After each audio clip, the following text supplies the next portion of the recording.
Voy a tratar de ser más breve porque sí traía bastante, pero luego me dicen que hablo mucho, que digo muchos versículos. Bueno, pues de eso se trata, ¿va? ¿Cuántas veces vienen a la iglesia? 3 veces a la semana, tal vez 2, tal vez 1. Hay que darles para toda la semana, hermano. Deberían traer su libretita y apuntar y así ir llevándose para estar rumiando la palabra del Señor. Hemos visto la primera Pascua, que fue el primer cordero sacrificado. ¿Se recuerda usted? Lo vimos un domingo, me parece. El viernes vimos cómo se celebra el Passover judío o el Pesach en el día de hoy. Y hoy vamos a mirar Jesús, nuestra Pascua, que también le conozco yo como el holocausto judío. Amén. Así que nos ponemos de pie y vamos a leer lo que dice 1 de Corintios capítulo 5 versículo 7. Dice: limpiad la levadura vieja para que seas masa nueva, así como lo sois sin levadura, porque aún Cristo, nuestra Pascua, ha sido sacrificado. Nuevamente, Cristo, nuestra Pascua, ha sido sacrificado. Oramos al Señor. Cuando vemos que Jesús es nuestra Pascua, me gustaría darle 2 cosas. Primeramente, ¿qué es un holocausto? Un holocausto es donde se lleva un sumo sacerdote, un cordero, lleva leña y lleva fuego. Normalmente en el holocausto judío, es decir, el que hacía Aarón y sus hijos, llevaban un cordero inocente, puro, sin mancha, sin defecto. El pecador le ponía la mano en la cabeza al cordero, transmitía todos sus pecados al cordero, porque sin derramamiento de sangre no hay perdón de pecados. Entonces era necesario que la sangre de alguien fuera derramada, en ese caso del cordero, amén. Se degollaba el cordero, se vaciaba la sangre en una cofaina, se rociaba la sangre en los 4 cuernos del altar del holocausto en la tierra, y a todo el cordero se ponía encima de las llamas del altar del holocausto, por eso se llama holocausto, hasta que el cordero se hiciera cenizas. Tenía que ser cenizas. Si usted una vez le ha dicho al Señor: sé propicio, no quiere decir concédeme. Sé propicio es decir, hazte cenizas por mí, ¿sí? Abajo del altar hay una rejilla en medio, y cuando el cordero es hecho cenizas, hasta abajo hay algo que se llama propiciatorio. Ahí recibe las cenizas. Es decir, el cordero tiene que vaciarse de toda la sangre y tiene que ser hecho cenizas. Para que sea hecho cenizas tiene que ser quemado con fuego todo hasta que se deshaga. Pero la sangre del cordero, aparte de que es untada en las 4 esquinas, como que fuera esta, ¿va? El sacerdote hace así en cada 4 cuernos del altar del holocausto, para anunciar que se está expiando el pecado a los 4 lugares de la tierra, y también se tira unas gotas sobre la tierra.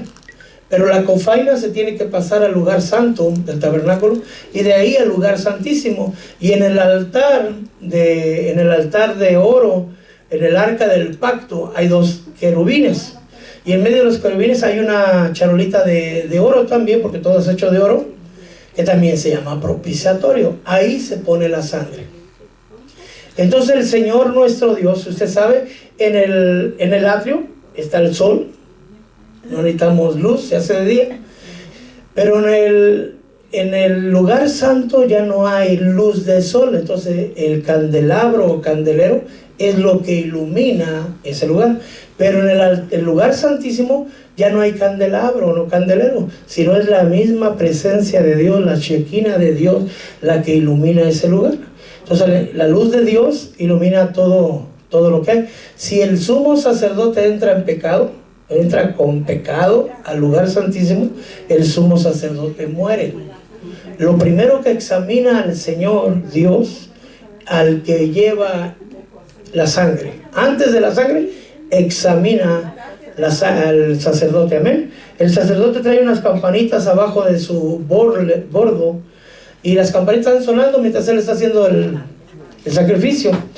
Cuando las campanitas dejan de sonar, los que están en el lugar santo se preocupan. ¿Por qué?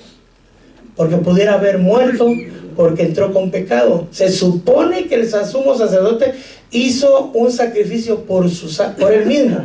Tuvo que haber matado un ternero, una vaca, y hacer una ofrenda por sus pecados, porque pues puede pecar, ¿va? Es hombre. Amén. No debe, pero sucede, ¿verdad?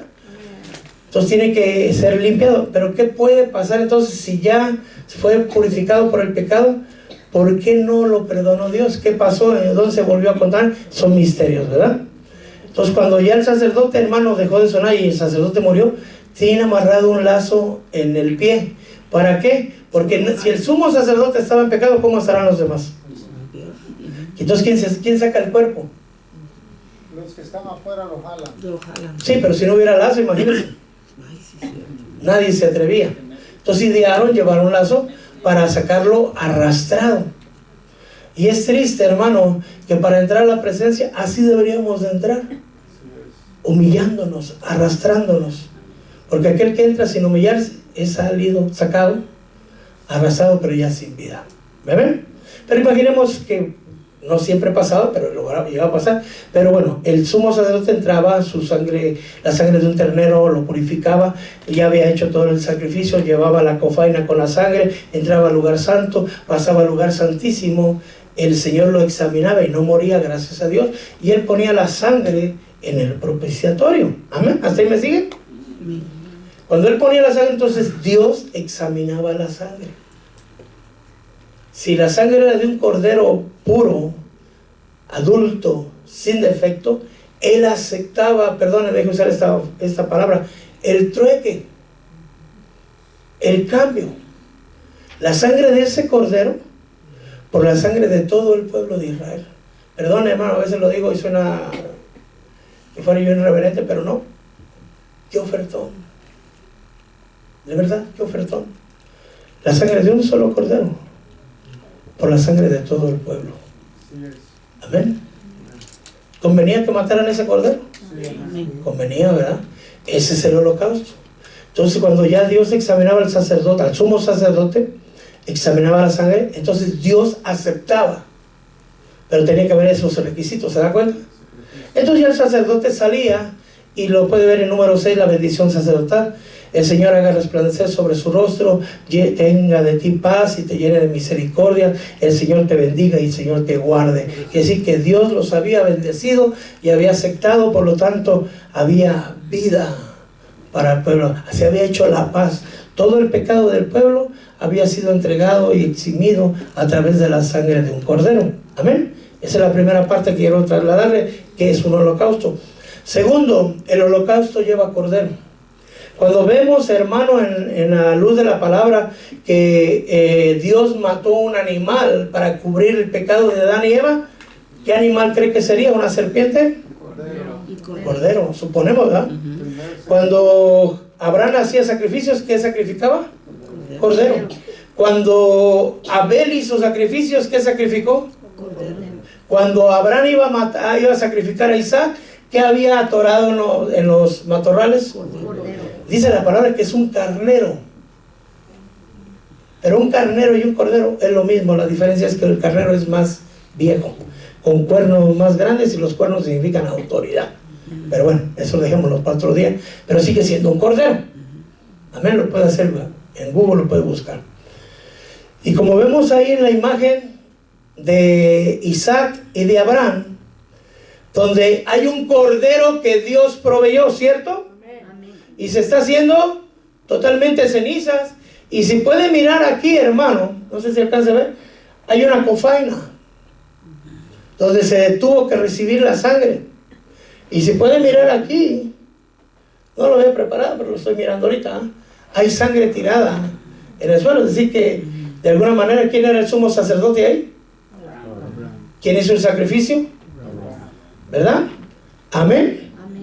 Entonces ahora dice la palabra del Señor que Cristo es nuestra Pascua, o que Cristo es nuestro Cordero. Amén.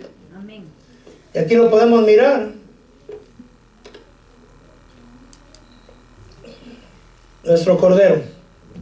Génesis 22:7 es figura de que el Padre ofreció a su Hijo, Y cuando iban camino al monte Moria, es decir, subiendo al monte Moria, Isaac le pregunta: Padre, he aquí la leña y he aquí el fuego, pero ¿en dónde está el cordero? ¿Quién era el cordero ahí?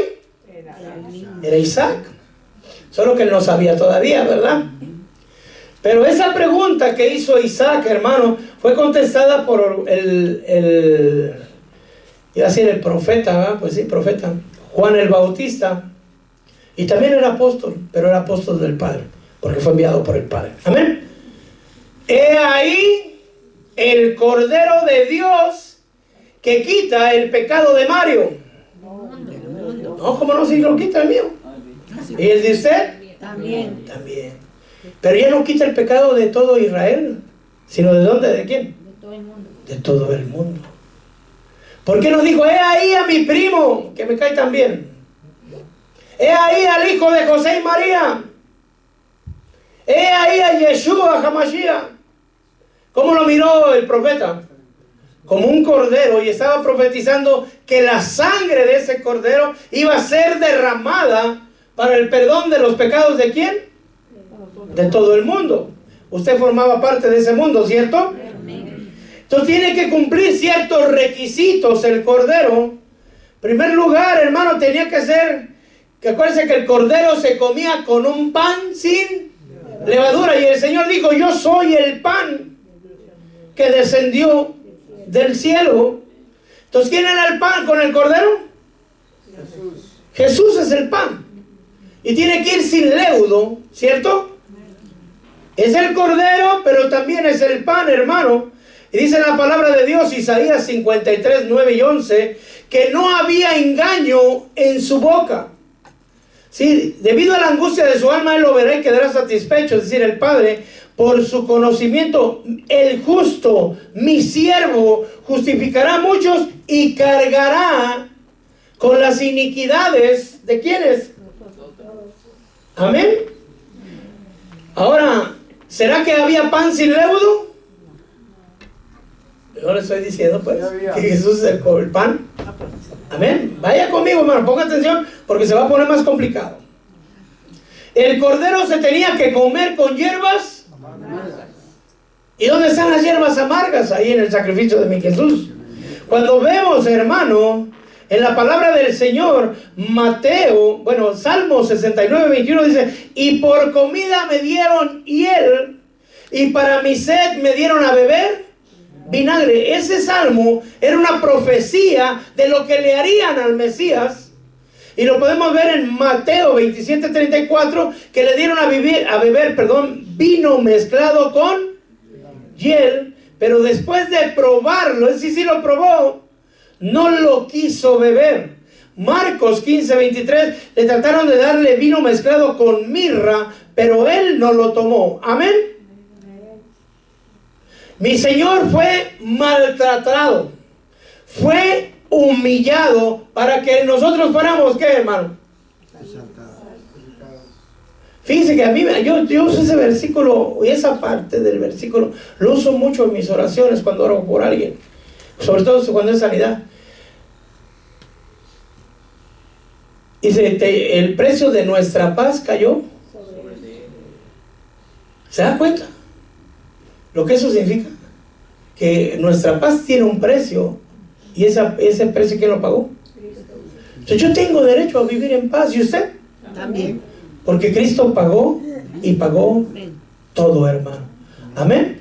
El precio de nuestra paz cayó sobre él, porque dice la palabra del Señor, hermano: los soldados le tejieron una corona de espinas y le pusieron sobre la cabeza y lo vistieron con manto púrpura, haciéndole burla de que era el rey, pero en realidad es el Rey de Reyes.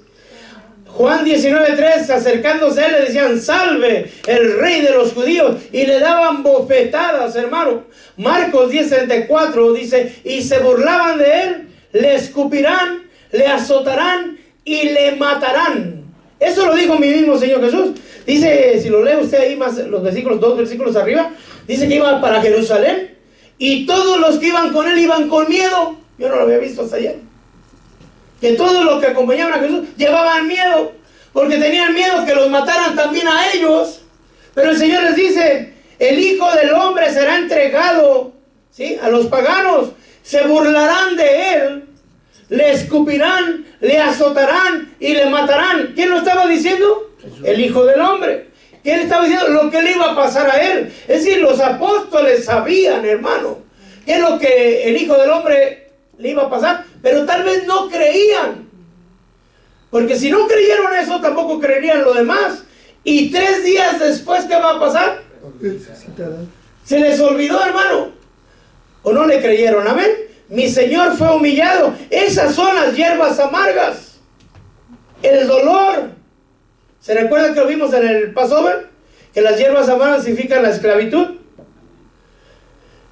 Ahora vamos a ver el sacrificio a la luz de la palabra.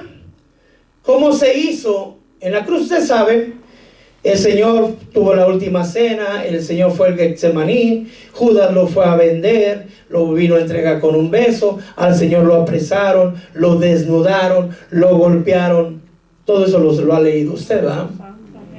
Fue llevado a la cruz, le bofetearon, le pegaron con una vara, le arrancaron pedazos de la barba, le arrancaron pedazos del cabello, una vara le dieron en la cabeza, hermano, lo latigaron, lo desnudaron, lo escupieron, se burlaron. Y de él no salía palabra alguna. Amén. Y entonces lo que la gente dice, que a la hora sexta, es decir, las 12 del día, la tierra se llenó de tinieblas hasta la hora novena. ¿Cuántas horas son? 3 horas. Yo tengo 50 y allá perdí la cuenta, pero digamos 54, 55 por allá, ¿no? 60 pues, para que no diga, ay, el pastor está siendo joven. Pero en 60 años nunca he visto un eclipse que dure tanto. Amén. Eso no era normal. Las 12 del día es cuando el sol está en el cenit, en la parte más alta, es cuando supuestamente quema más. Y la tierra estaba llena de tinieblas. Es decir, el hombre miraba que estaba oscuro, pero no sabía por qué estaba oscuro. Amén. Dice la palabra del Señor que a la hora sexta hubo tinieblas, es decir, las 12 del día, porque el horario de ellos empieza a las 6 de la mañana, en la hora primera. Perdón. Y a la hora sexta hubo tinieblas sobre toda la tierra, y el cielo, hermano, se oscureció, y algo así se imaginan que pasó. Y eran las 12 del día, de las 12 a las 3. ¿Qué es lo que estaba pasando? Que la tierra, el cielo se llenó de potestades, de principados, de gobernadores, lo va a mirar más adelante, de las tinieblas, que estaban viendo al Hijo de Dios ser muerto. Ellos se habían reunido para festejar la muerte del Hijo de Dios, para ser testigos. Y era tanta la iniquidad que había observando ese momento, gracias a Dios por ello, que lo miraron, porque pues eso nos da autoridad hoy sobre ellos. Ellos saben, ellos lo miraron, fueron testigos. Amén. Amén.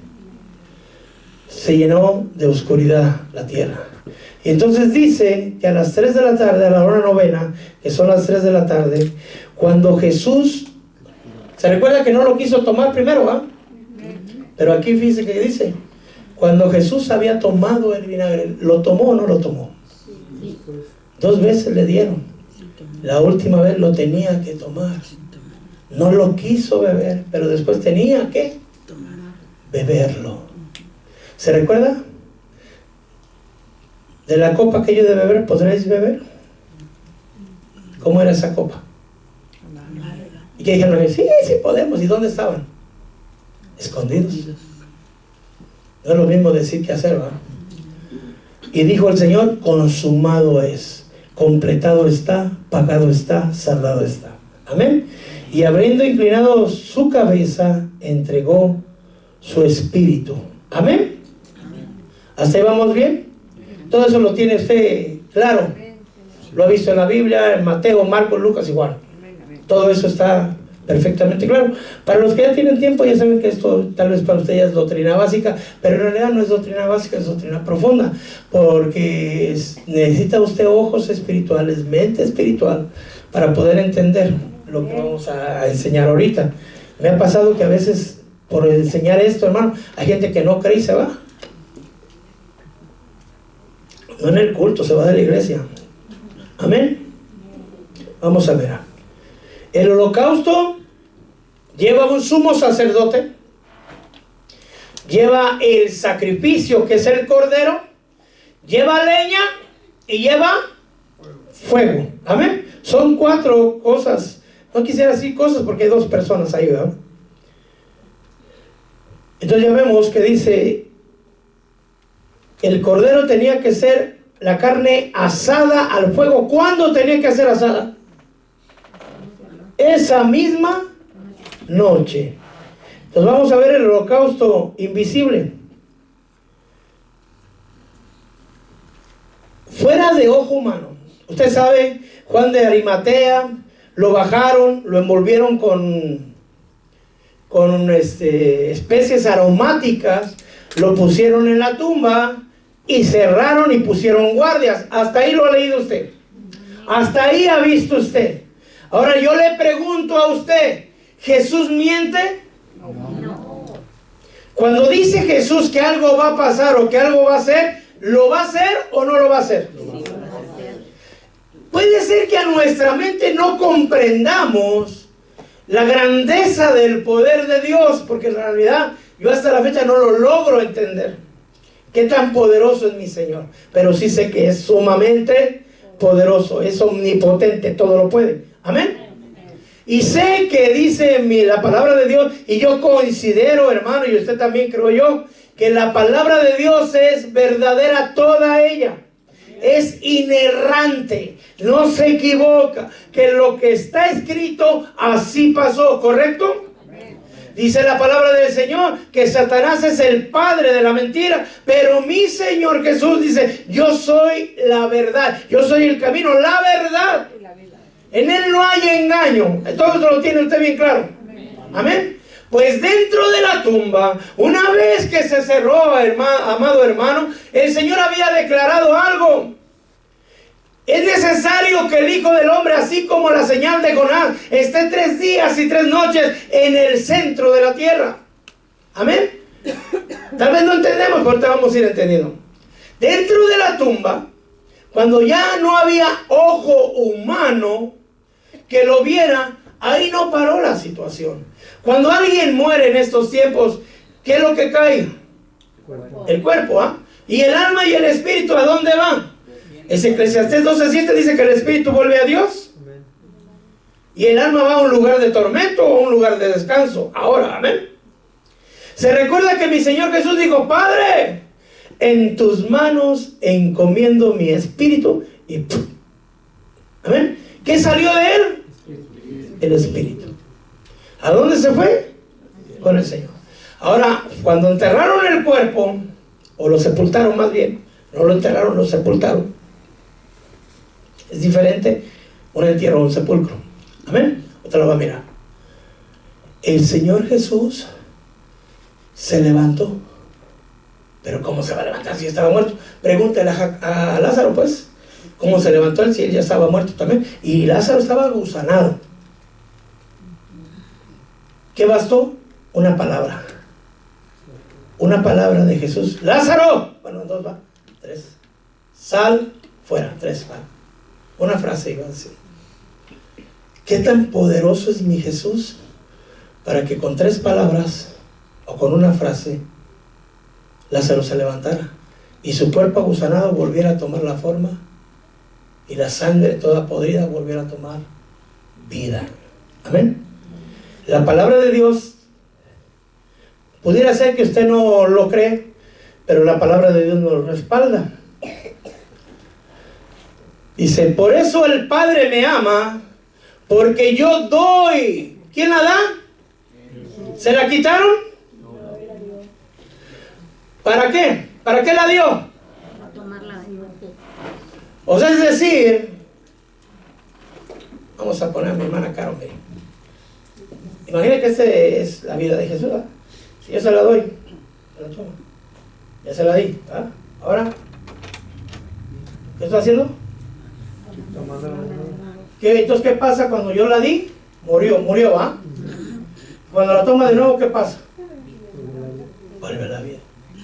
Entonces dice la palabra del Señor, porque yo la doy mi vida para tomarla de nuevo, nadie me la quita. Y nadie es, sino que yo la doy de mi propia voluntad. Cuando el Señor dijo, porque aquí ven a buscar a Jesús de Nazaret, yo soy, cayeron todos, ¿verdad? Tuvo que bajarle de poder a su palabra, ¿verdad? Se levantaron todos asustados. ¿Que aquí vienen a buscar? A Jesús les he dicho que yo soy, pues, para que se lo pudieran. Si él no hubiera querido ser llevado, no se lo hubieran podido llevar.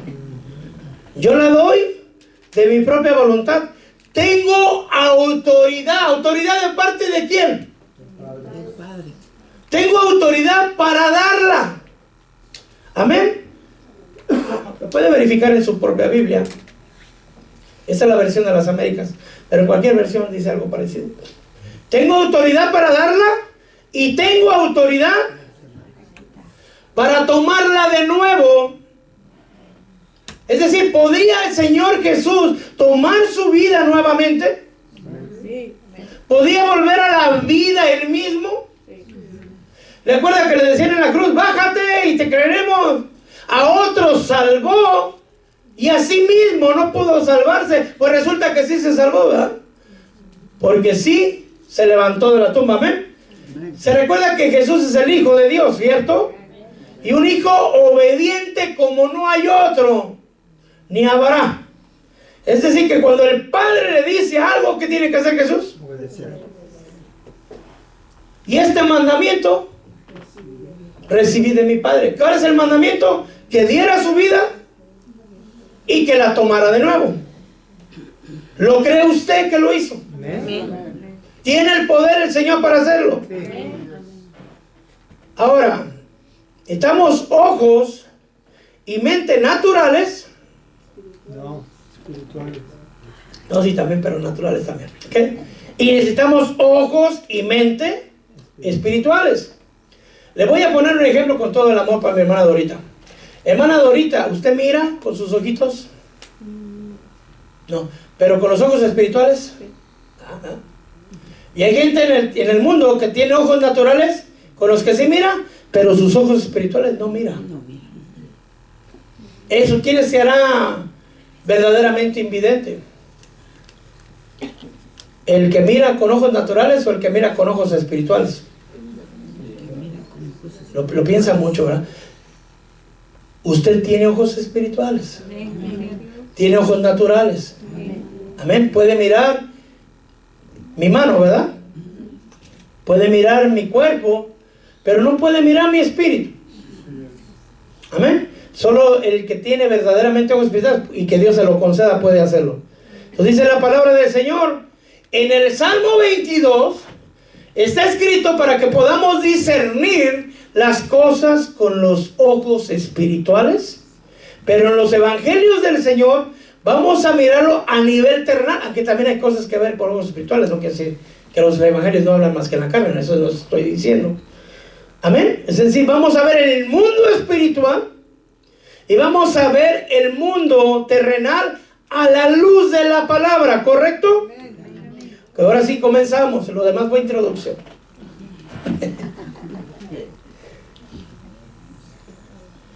Dice el Salmo 22. El Salmo, para empezar, hermano, es una profecía que escribió el rey David. Amén. El rey David escribió en el Salmo 22 esta frase con la que empieza: Dios mío, ¿por qué me has abandonado? Amén. ¿Sería David que se sentía solo alguna vez? Sí. Podría ser, ¿verdad? Que David está hablando de sí mismo, ¿cierto? Amén. Y que coincide con lo que dice Mateo 27, 45, 46. Después del mediodía hasta las 3 de la tarde, el cielo se puso oscuro. A esa hora, Jesús gritó con mucha fuerza: Elí, Elí, lama sabachthani. Que eso quiere decir: Dios mío, ¿por qué me has abandonado? Lo mismo que, déjame poner el nivel, el profeta David, o rey David, o salmista David, y o sacerdote David, porque tenía varias funciones, había escrito. ¿Podría ser coincidencia? Es posible. ¿Podría ser que estaba profetizando? También es posible. ¿Hasta ahí vamos bien? Bueno, después dice en el Salmo 22, versículos 6 y 7: en cambio yo parezco un gusano, soy la burla de los hombres y de las mujeres, todo el mundo me desprecia, todos los que me ven se ríen de mí y en son de burla tuercen la boca y mueven la cabeza. ¿Podría el rey David estar hablando de él? No, de Jesús. Bueno, usted ya lo está mirando con los ojos que Dios le dio. Pero podría ser, ¿no? Porque recuerda que David se hizo loco y se burlaban de él, ¿cierto? Dice que le escurría la baba y decía, ¿ah? Con el rey, no me acuerdo cómo se llama el rey de los filisteos, creo era. Amén. Pero dice Mateo 27, 39, la gente que pasaba por ahí insultaba a Jesús y se burlaba de él, haciéndole muecas. Vuelve a coincidir con lo que el sacrificio del Señor. Entonces ya puede entrar un poquito así como que, ¿está hablando David de él? ¿O está profetizando de lo que le pasaría al Mesías? Porque le quiero recordar, amado hermano, que David, ay Dios, esto es que son cosas bien difíciles a veces de entender. David conocía a Cristo. El Señor dijo a mi Señor: siéntate a mi diestra mientras pongo a tus enemigos por estrado de tus pies. Entonces, ¿cómo David podía diferenciar del Padre a su Señor? ¿Verdad que está difícil de entender? Dios le dio sabiduría. Pues saber que tantas cosas, porque también hablaba del mundo de los vivientes y de otras maravillas. En fin. Amén. Ahora vemos el Salmo 22, dicen, ya que confía en Dios, que venga Dios a salvarlo, ya que Dios lo quiere tanto, que venga Él mismo a librarlo. ¿Lo estará diciendo David de Él mismo? Porque Dios lo amaba a David, ¿cierto? Pero en el Evangelio dicen que le dijeron al Señor, Mateo 27, 43, dijo que confiaba en Dios y que Él era el Hijo de Dios. Pues si en verdad Dios lo ama, que lo salve ahora. Son demasiadas coincidencias, ¿no piensa usted? Pero vamos a decir que todavía sigue hablando David de él. Salmo 22, 18 dice, reparten entre sí mis vestidos y sobre mi ropa echan suertes. ¿Usted recuerda alguna? Yo he leído crónicas y lo Primera de Reyes, Segunda de Reyes, todo eso varias veces, y no he encontrado una parte donde David lo despojan de sus ropas y echen suerte sobre sus ropas. Mi pregunta, ¿estará hablando David de él? ¿O está profetizando del Mesías?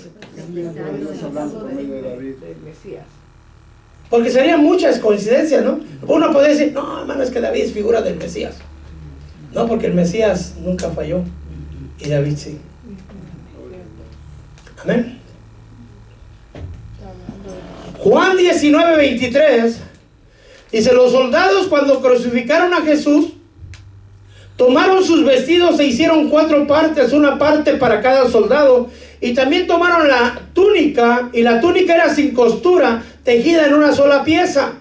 Por lo tanto se dijeron unos a otros, no la rompamos, sino echemos suertes, volados pues, sobre ella para ver de quién será, para que se cumpliera la escritura. Repartieron entre sí mis vestidos y sobre sus ropas echaron. Ahora sí ya lo podemos mirar de este lado. Juan era apóstol, amén, pero Juan también era profeta, ¿correcto? A él se le dio la revelación de Apocalipsis. ¿Hasta ahí estamos bien? Entonces Juan hace una injerencia, una referencia a una escritura que estaba ya escrita, para que se cumpliera la escritura. Es decir, su Jesús vino a cumplir lo que en el Antiguo Testamento ya se hablaba de él. Gloria a Dios. Amén. Entonces, ¿esto pasó para qué?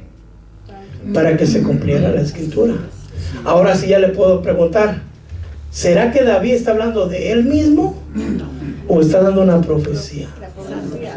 ¿De que lo que iba a pasar con quién? Con el Mesías, ¿correcto? Es necesario que lo entienda, porque si no, lo demás se le va a complicar. Esto es lo que el hombre está mirando, amén. Ahora dice, mismo Salmo 22, 16. Porque perros me han rodeado, me han cercado cuadrilla de malhechores, me hicieron hoyos, horadaron las manos y los pies. ¿Usted cree que a David le hicieron hoyos en las manos y en los pies? No. Esto nos viene a confirmar que David no está hablando de él, que no son coincidencias. A David nunca le hicieron hoyos en las manos y en los pies. Entonces, con esto, hermano, podemos entender que ¿de quién está hablando David? David está profetizando lo que el Mesías, su Señor y mi Señor, habría de vivir. ¿Correcto? Y dice que a Jesús lo crucificaron. Usted eso ya lo sabe, 27:35. Para crucificarlo, lo crucificaban ¿dónde? De las manos y de los pies, ¿verdad? Y dice aquí Juan 20:25, cuando se apareció el Señor, que estaba uno que no creía. ¿Cómo se llamaba? Eso. Tomás dijo esto. Le dijeron los discípulos, al Señor hemos visto, pero Tomás les dijo, si yo no viere en sus manos la señal de los clavos, y metiere mi dedo en el lugar de los clavos, y metiere mi mano en su costado, no creeré. ¿A quién se le hicieron hoyos en las manos y en los pies? Amén. Ahora, ya estamos completamente seguros de que David está hablando del Mesías. Amén. ¿Ya estamos completamente seguros? Levante la mano si hubiera uno que todavía dice mejor no, pues, porque van a decir que nomás yo va.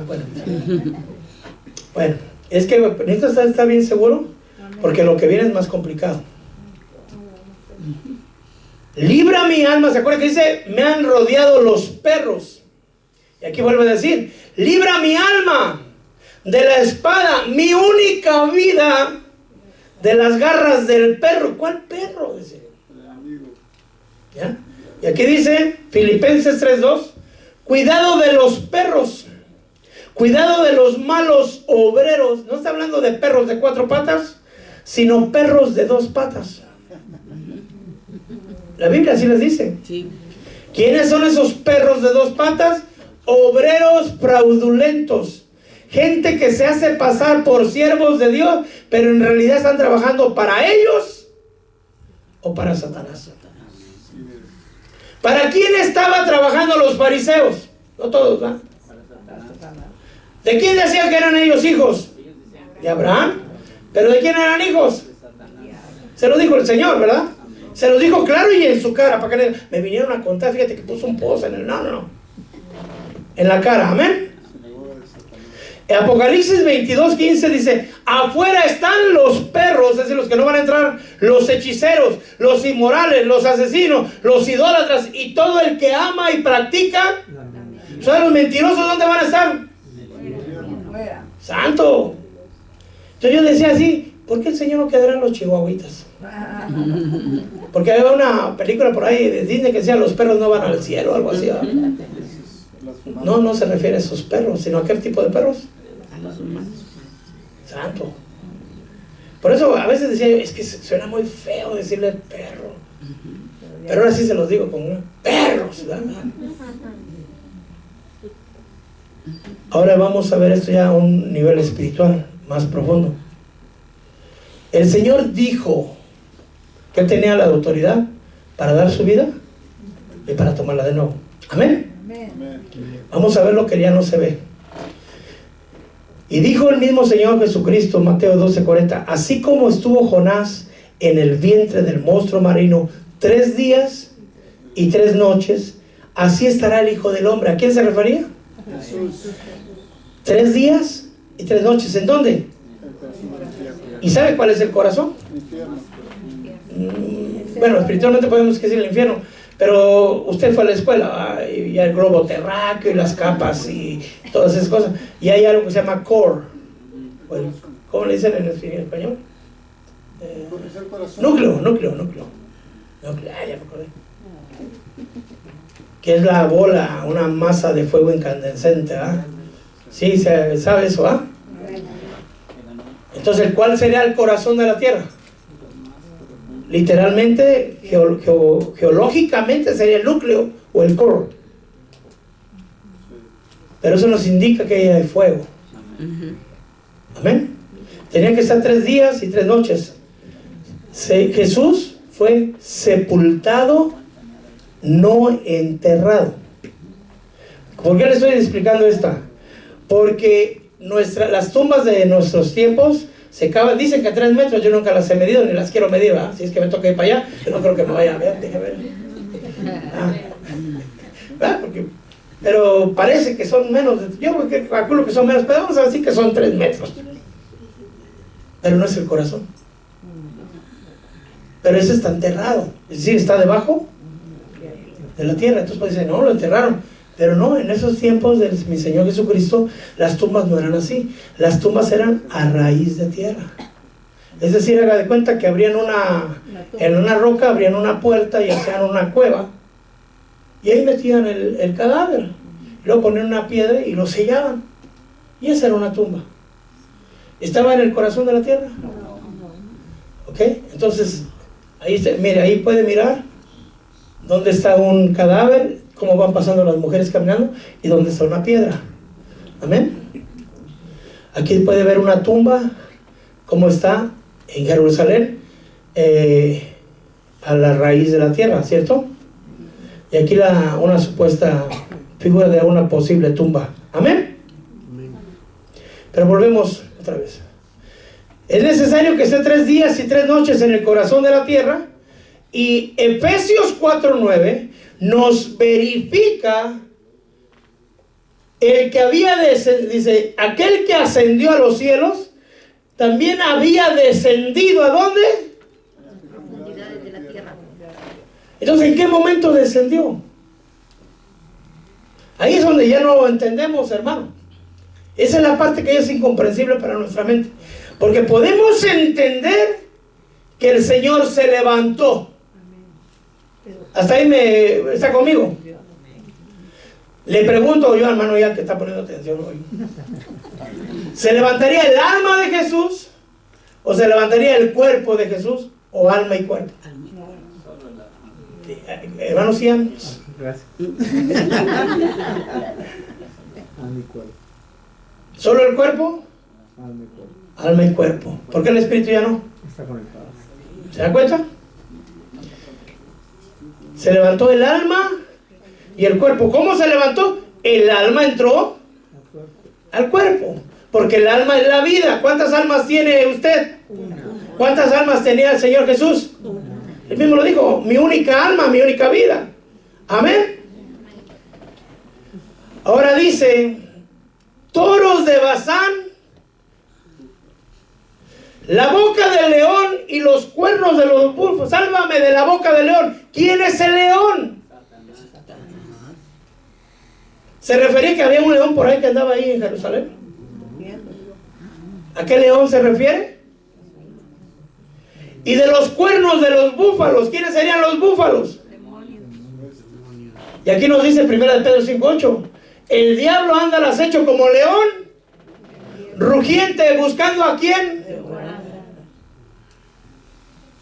De hecho, sea de paso, ¿qué come el león? Carne. Entonces no anda en la carne. ¿Cómo tiene que andar? Si usted cree que el león quiere comer espíritu, Puede. amén. Ahora dice el Salmo, estamos en el Salmo. Muchos toros me han rodeado, toros fuertes de Basán me han cercado. ¿Será que había corrida de toros en Jerusalén? Eso se refiere a todas las potestades que estaban en los aires. Lo habían rodeado. Yo me imagino que no solamente los humanos se estaban burlando del Señor, sino ¿quiénes? A ver, ¿dónde está el Padre? No, que acá, ya viste, te entregó. Bájate, a ver. Y se burlaban, se reían, se carcajeaban. ¿Debería estar Satanás por ahí al lado? Sí. ¿Lo estaría ahí pullando tal vez? ¿Saber qué le estaría haciendo? ¿Ah? ¿Y qué hacía el Señor? Igual que usted cuando lo pullan, va.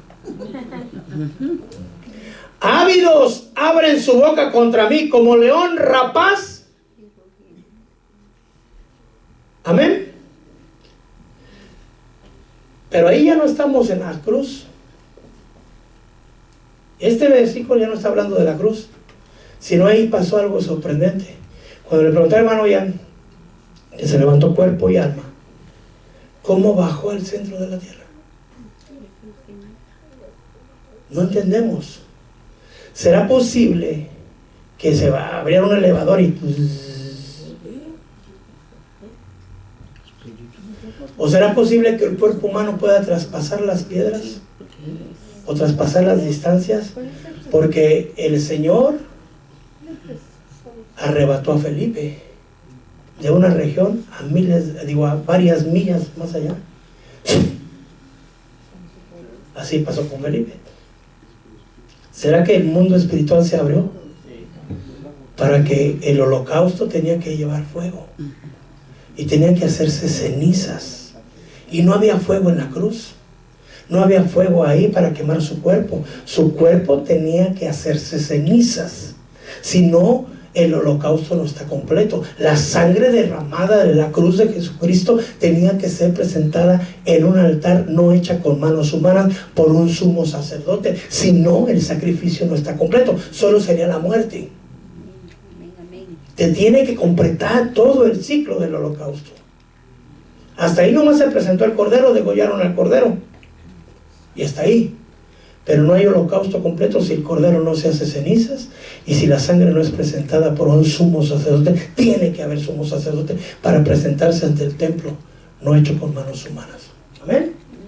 Entonces el cordero se levantó y fue descendiendo, y mientras duró 3 días y 3 noches siendo desgarrado, siendo devorado.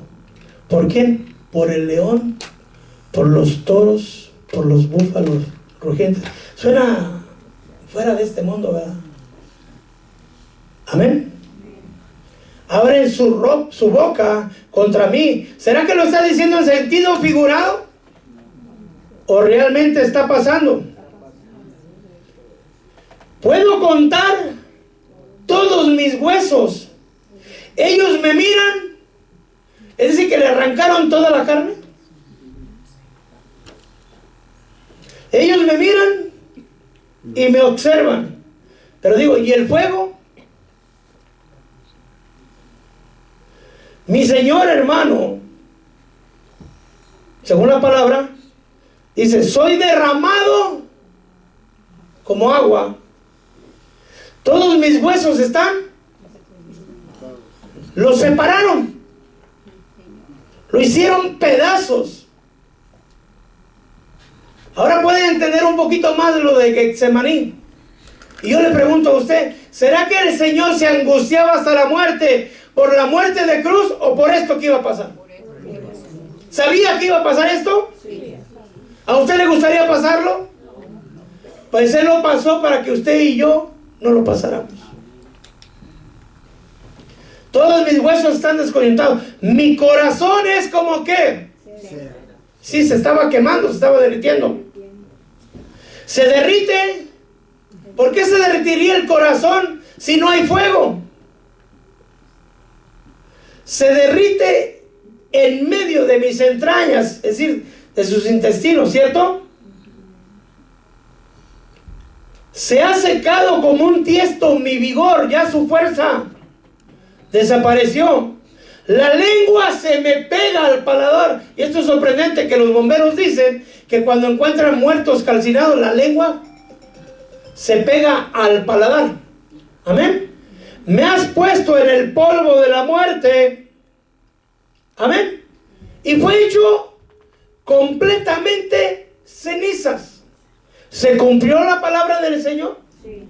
¿Proveyó cordero el Padre? Pero ahora hay que llevar la sangre. El cordero ya fue hecho cenizas, se ha cumplido, ¿cierto? El cordero ya fue hecho cenizas. Pero ahora necesitamos un sumo sacerdote que tome la sangre del cordero y que la lleve al altar de Dios. ¿Quién es el sumo sacerdote aquí? Jesús mismo. Jesús mismo, amado hermano. Amén. Dice la palabra de Dios: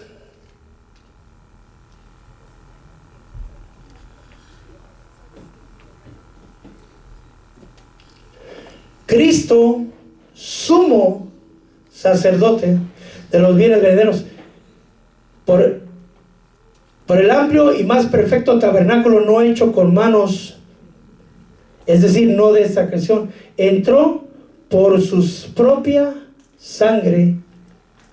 Él no necesitó de la sangre de machos cabríos para purificarse él como el otro sacerdote, porque él era puro, es puro y santo, ¿cierto? No entró sino con su propia sangre, una sola vez. Los sumos sacerdotes tenían que entrar cada año. Pero el sacrificio de mi Señor solo una sola vez. Y entró una vez para siempre al lugar santísimo, habiendo obtenido suma eterna redención, perdón. Amén. Pero ¿quién miró la resurrección? ¿Quién miró a Cristo resucitado? Los demonios. Porque, hermano, dice Salmo 139:15, léalo usted: no estaba oculto de ti mi cuerpo, cuando en secreto fui formado y fue entretejido. ¿En dónde? En las profundidades de la tierra. ¿En dónde estaban las cenizas? Pues de las mismas cenizas, el Padre Celestial volvió a entretejer el cuerpo del Señor. Gloria a Dios, aleluya. ¿Por qué no se goza, hermano? Los primeros que estaban viendo la resurrección del Señor no eran las mujeres, ni el conejo que dicen que se quedó en la... Ay, Dios santo. Digo, hay que ser torpes, pero no hay que abusar, ¿verdad? No, es que el conejo se quedó escondido en la tumba, ¿verdad? Que por eso sale a anunciar. Se levantó. Y yo me imagino que la más grande victoria de Satanás, que él creía que había conseguido, se convirtió en la más grande derrota. La más grande derrota. Y el Señor Jesús, cuando todos creyeron que era la más grande derrota de Jesús, en realidad era la más grande victoria. Amén. Señor, hermano. Nunca se fijen en lo que los demás piensan. ¿Qué es lo que piensa el Padre? Porque para otros puede ser su más grande derrota y en realidad puede seguir siendo su más grande victoria. Cuando alguien se insulta con alguien, uno debe de quedarse callado. Lo escupen a uno, perdonen, limpiarse el escupitajo. Entonces, no te vas a defender, pero qué bobo es, ¿viste qué? Su más grande derrota, no. Delante de los hombres tal vez, pero delante de Dios es su más grande victoria, hermano. Poder resistir eso. Amén. Se levantó, y si se levantó, ¿qué le debe haber dicho? Dice la palabra de Dios que le quitó las llaves del infierno, del Hades, que le quitó a la muerte las llaves de la muerte. Y también dice que le quitó el acta que nos era contraria. donde están escritos todos nuestros pecados, hermano. Todos. Los que ya hizo anteriormente, los que está, pero no, está pecando hoy, o los que va a pecar después. Por eso no quiere decir que ya están pagados, al fin voy a pecar, ya pagó el Señor. No. Le quitó el acta. Es decir, la factura. Se la quitó. ¿Y usted cree que se la dio por las buenas? Ya el Señor dijo, no, dámela. Yo no sé si peleó, eso ya no sé, pero yo creo que si peleó, dijo, no te la doy, no te la doy. La mano se le enderezó para entregarlas. ¿Por qué? Porque él ya había ganado la batalla. Él había obtenido la victoria. Cuando uno le dice al enemigo, a cualquier clase de cosa mala, vete en el nombre de Jesús. Y a veces dicen, no tengo ganas. Es que no me importa si tienes ganas o no tienes ganas. Te tienes que ir. ¿Se recuerda que les dije que ellos lo habían visto? En las liberaciones, hermano. ¿Te recuerdas en la cruz? Quiero que veas ese momento en la cruz. Sí, ya lo vi, ya me acordé. Yo estuve ahí. Bueno. ¿Ves los latigazos que le dieron? Sí, lo veo. ¿Ves la sangre derramando? Sí. Bueno, por esa sangre te vas. Y se van, hermano. ¿Por qué? Porque Él tiene ese poder. Él ganó esa batalla. Tomó el acta que nos era contraria según Colosenses 2:14 y ahí fue y la clavó en la cruz. Y por ese hecho nosotros somos libres, hermano. Nosotros tenemos promesa de vida eterna. Ahora, sorpréndase. Ya le quitó las llaves de la muerte y del Hades. Ya clavó el acta que nos era contraria. Ahora el Señor tiene que presentarse con su sangre limpia y pura al Señor, a Dios Padre. Amén. Y se llevó cautiva una hueste de cautivos. Y hay muchas cosas hermosas ahí, pero por cuestión de tiempo tengo que seguir. Pero el sacerdote que es purificado no puede ser tocado por un pecador, porque entonces se contamina de pecado. Entonces yo me imagino que el Señor va así con su comitiva, con su sangre solemne, a presentar su sangre, porque todavía tiene que pasar el examen. El Padre lo va a examinar a él y a la sangre. Y si la sangre es pura y perfecta, entonces él va a aceptar, perdón, le vuelvo a decir, el ofertón. ¿Sí o no? La sangre de un cordero por la vida de todo el pueblo. En este caso por todo el mundo. Gloria a Dios. Y va caminando con su comitiva, hermano. Vestido de sumo sacerdote del orden de Melquisedec. Y en eso oye que lo están buscando. Y se detiene. Y se presenta delante de las mujeres antes de subir al Padre. Y eso le digo yo, Padre, yo no te entiendo. ¿Cómo pudiste arriesgarte? ¿Verdad? Dice que las mujeres lo buscaban, Raboni, Raboni. ¿Ah? O a Hortelano, ¿dónde escondiste a mi maestro? Dime, pero buscar. Y que una mujer lo quiso agarrar, a lo mejor si es María, ¿no? Que le digo, suéltame, porque aún no he subido a mi Padre y a tu Padre, a mi Dios y a tu Dios. Mas ve y dile a mis hermanos, subo al Padre y bajo a ellos. Hermano, ¿qué pasa si María lo toca? Y siguió el Señor, y dice la palabra de Dios, ya lo leímos en Hebreos, y puede leer todo el libro de Hebreos, ahí viene, que Él se presentó no con sangre de machos cabríos ni de becerros, sino con su... Él no necesitó. Y que Él no se presentó para presentar sangre tampoco de corderos, sino con su propia sangre. Entró al tabernáculo, ¿y qué es lo que hizo el Padre? Primero examinó a quién. Y luego examinó a quién. La sangre del Cordero. ¿Y qué dijo el Señor? Acepto la sangre. Y por eso, hermano, solo por eso nosotros nos regocijamos. ¿Se da cuenta que no tiene nada que ver con un conejo de Pascua? El sacrificio y la victoria más grande de la historia de la humanidad y del mundo espiritual, el enemigo con unos simples dulces quiere desviar la atención del sacrificio más hermoso del Señor. Y entonces, hermano, el Señor se presentó nuevamente. varias veces. Pero ¿sabe qué es lo más sorprendente? ¿Qué le podría negar el Padre al Hijo? Que había vencido, que se había sacrificado, que había ido al más terrible sacrificio. Y dice en la palabra del Señor que el Señor, el estando en la cruz, antepuso el gozo antes del dolor, porque Él en la cruz se estaba gozando, mirándolo llegar a usted a la iglesia. Aleluya. Mirándolo llegar a usted a su presencia, mirándolo llegar a usted a Dios. Yo me imagino, así lo dice, vale la pena. Vale la pena. Cuando la gente te diga que no vales nada, hermano, si el Señor Padre estuvo dispuesto a dar a su Hijo amado, y si el Hijo estuvo dispuesto a pasar todo lo que acabamos de ver, es porque vales la pena.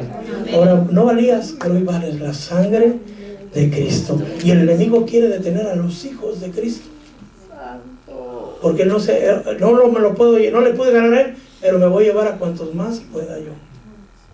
Amén. Y entonces, sorpréndase más, me permite 2 minutos más. Amén. 7 días estuvo Jesús rogando al Padre, rogando, suplicando que enviara a su Santo Espíritu a la tierra para que se nos metiera a nosotros. Yo me pregunto, ¿por qué tendría que rogar?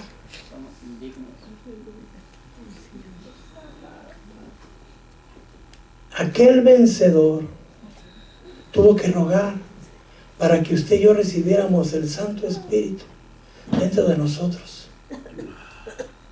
Somos indignos, como dijo mi hermano, y es la verdad, pero Dios le ha placido bendecirnos de tal manera. Mire, hermano, ni el pueblo de Israel tiene lo que usted tiene, ni los ojos de usted, ni el Espíritu Santo dentro de ellos. Nosotros somos primicias del Espíritu para no ensuciarnos tan fácilmente. Y hoy estamos reunidos hoy aquí para celebrar la Santa Cena. Entonces yo le invito a que se ponga de pie y examínese a usted mismo, amado hermano.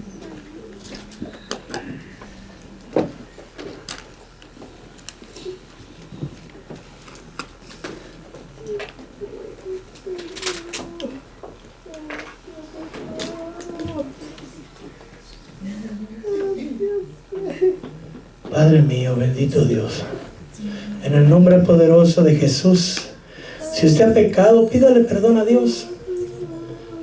No hay pecado que el Señor no pueda perdonar excepto la blasfemia contra el Espíritu Santo. Si usted ha pecado, pídale perdón con el que pecó. Si pecó contra sus padres, contra su esposo, contra su esposa, contra sus hijos, contra los hermanos, tal vez contra el pastor, con los vecinos, pídale perdón. Porque dice la Santa Escritura, amado hermano,